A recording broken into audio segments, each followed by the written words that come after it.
Hello, எல்லாருக்கும் வணக்கம். Sports சம்மந்தமான எந்த ஒரு திங்ஸு வாங்கணும்னு நினச்சாலும் சிவகாசியில் நம்ம தாஜ் ஸ்டோர் தான் நம்பர் 1ன்னு சொல்லலாம். அங்கே எல்லாமே இருக்குது. ஸ்போர்ட்ஸ்க்கு உண்டான திங்ஸ் இருக்குது, அதுபோக ஸ்போர்ட்ஸில் கொடுக்க வேண்டிய ப்ரைஸஸ்ஸு அதுவும் இருக்குது.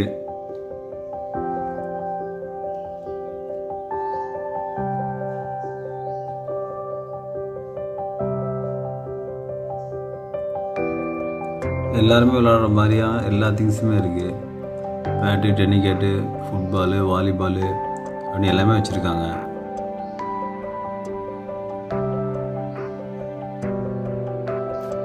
ஷாப்பு எங்கே இருக்குதுன்னு பார்த்தீங்கன்னா நம்ம சிவகாசி. இதில் அட்ரஸ் இருக்குது பாருங்கள், கீழே நியூ ரோடு அப்படின்னு சொல்லி. ஆனால் நீங்கள் தெளிவாக தெரிஞ்சுக்கணும்னா சிவகாசியில் சிவன் கோயிலுக்கு எதிர்த்தாப்பில் உள்ள அந்த ஸ்ட்ரீட்டில் தான் இந்த தாஜ் ஸ்டோர் இருக்குது, ஸ்போர்ட்ஸ் ஸ்டோரு. வாங்க, நல்ல ரேட்டும் கம்மியான ரேட்டில் நல்ல தரமான பொருளாக கிடைக்குது. வாங்கிட்டு பயன்பெறுங்க. தேங்க்யூ.